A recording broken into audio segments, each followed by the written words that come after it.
নমস্কার বন্ধুরা, ঝিঙে দিয়ে আমি একটা নতুন রেসিপি করব। দেখো, প্রথমে পেঁয়াজ, ওখানে জিরে আর শুকনো লঙ্কা দিয়ে দিয়েছি, দিয়ে পেঁয়াজ দিয়েছি, একটা ছোট আলু দিয়েছি, ভালো করে ভেজে নেব।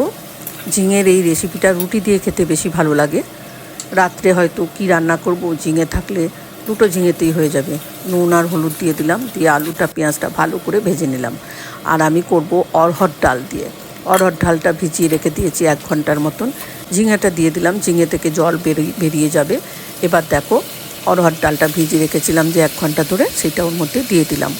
এবার এটাকে ভালো করে একটু নেড়ে চেড়ে, নুন হলুদ দিয়েছি, নেড়ে চেড়ে আমি সামান্য একটু জিরে গুঁড়ো, একটু কাশ্মীরি লঙ্কা গুঁড়ো দিয়ে দিলাম, দিয়ে গরম জল দিয়ে দিলাম। দেখো, এটা প্রায় হয়েই গেল আমার। ভালো লাগলে লাইক কমেন্ট শেয়ার করে পাশে থেকো। ভালো থেকো, সুস্থ থেকো, একটা সাবস্ক্রাইব করে দিও বন্ধুরা ভালো লাগলে।